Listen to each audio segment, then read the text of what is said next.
France Bleu, partout en France, connecté à votre région. Ici, c'est France Bleu Normandie. 9h, 9h30. Côté culture, Nathalie Morel. Allez, à suivre une immersion dans un cadre montagnard idyllique grâce au livre de Pierre-Emmanuel Brun. Ça s'appelle Souvenir de l'aube. On s'y penche après Tasmin Archer, Sleeping Satellite. Les éditions du Lys Bleu publient le tout premier roman de Pierre-Emmanuel Brun, Souvenir de l'aube, une immersion dans un cadre montagnard idyllique, je vous le disais, par le biais d'un récit authentique. L'auteur canet depuis 2003 est avec nous. Bonjour Pierre-Emmanuel Brun. Bonjour Nathalie. Ce livre, Souvenir de l'aube, est enfin sorti de votre tiroir, puisqu'il y sommeillait depuis près de 40 ans. Pas loin, oui, effectivement.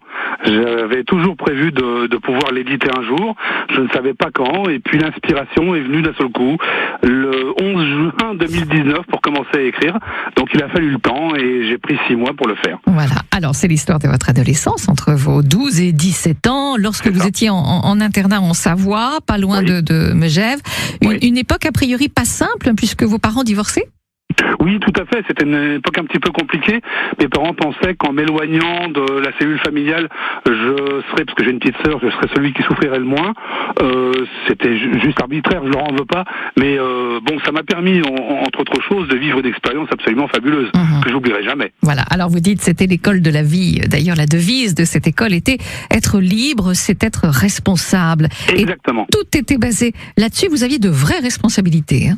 Exactement, et je dirais que depuis, j'ai eu l'occasion de discuter avec beaucoup d'anciens. On se retrouve sur une page Facebook qu'on a, et cette devise de être libre, c'est être responsable, c'est pour tout le monde unanimement resté le pilier de nos vies. C'est-à-dire qu'on nous l'a tellement inculqué pendant cette période, mais avec beaucoup de sens. Ça résonne encore aujourd'hui d'ailleurs. Si vos auditeurs se posent la question, et bien sur beaucoup de sujets, la liberté, la responsabilité de sa propre liberté, c'est quelque chose de très important aujourd'hui. Alors votre livre peut se parcourir avec plusieurs niveaux de lecture. On va présenter les choses comme ça. Les ados, peuvent voir un petit peu comment ça se passait à cette époque. Les parents peuvent analyser l'instruction telle qu'elle était prodiguée il y a une quarantaine d'années. Et puis c'est aussi un parcours touristique avec des promenades, parcours à ski, ce qui est pas mal. Oui, à ski, et puis en balade, en randonnée. Pour les personnes, les Normands qui connaissent pas cette région-là, c'est l'occasion déjà de voyager. Alors l'avantage, c'est que avec la foule de détails que j'ai pu fournir, chacun se fait son imaginaire, mais le mieux c'est d'aller voir sur place quand même, parce qu'il y a une richesse aussi bien naturelle que patrimoniale qui est exceptionnelle. Bon, en tout cas, c'était un besoin, et puis c'est un bonheur pour vous d'avoir écrit ce livre.